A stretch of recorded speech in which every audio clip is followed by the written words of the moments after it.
ഇന്ന് നിങ്ങളൊക്കെ കേരളത്തിൽ വളരെ സുരക്ഷിതരായിട്ട് ജീവിക്കുന്ന ആൾക്കാർ അല്ലേ? അല്ല സാഹിബ്, ഞാൻ പറഞ്ഞ ശരിയല്ല? പക്ഷെ കേരളത്തിന് വെളിയിൽ കുറേ മുസ്ലിം സഹോദരന്മാരുണ്ട്. ഉത്തരേന്ത്യ ഞാൻ പാർലമെന്റിൽ പ്രസംഗിച്ചപ്പോൾ പറഞ്ഞു, ഏത് രാവിലാണ് തന്റെ വീടിന് നേർക്ക് ഒരു ബുൾഡോസർ വരുന്നത് എന്ന് ഓർത്ത് നെഞ്ചിടിപ്പോടെ കഴിയുന്ന മുസ്ലിം സഹോദരന്മാരെ ഉത്തർപ്രദേശിലും ബീഹാറിലും കാണാൻ കഴിയും.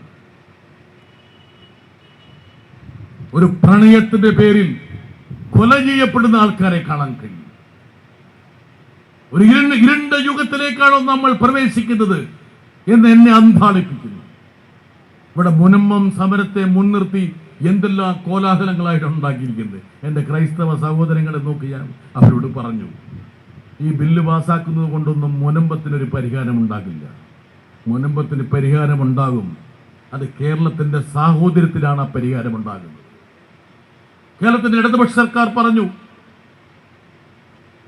തങ്ങൾക്ക് ഈ മുനമ്പം പരിഹരിക്കാനുള്ള ഇച്ഛാശക്തി കൊണ്ട് ഒരാളെയും അവിടെ നിന്ന് ഇറക്കി വിടില്ല എന്ന് പറയുന്നു. അതിന് ഏതെങ്കിലും BJP നേതാവിന്റെ ഓശാരമൊന്നും കേരളത്തിലെ ഒരു മനുഷ്യ സ്നേഹിക്കും ആവശ്യമില്ല എന്ന് കൂടി നിങ്ങളെ ഓർമ്മപ്പെടുത്തുക. ഇന്ത്യയുടെ ഇന്നത്തെ അവസ്ഥയെക്കുറിച്ച് നിരവധി തവണ പാർലമെന്റിൽ പ്രസംഗിക്കാനുള്ള അവസരം എനിക്ക് ലഭിച്ചിട്ടുണ്ട്.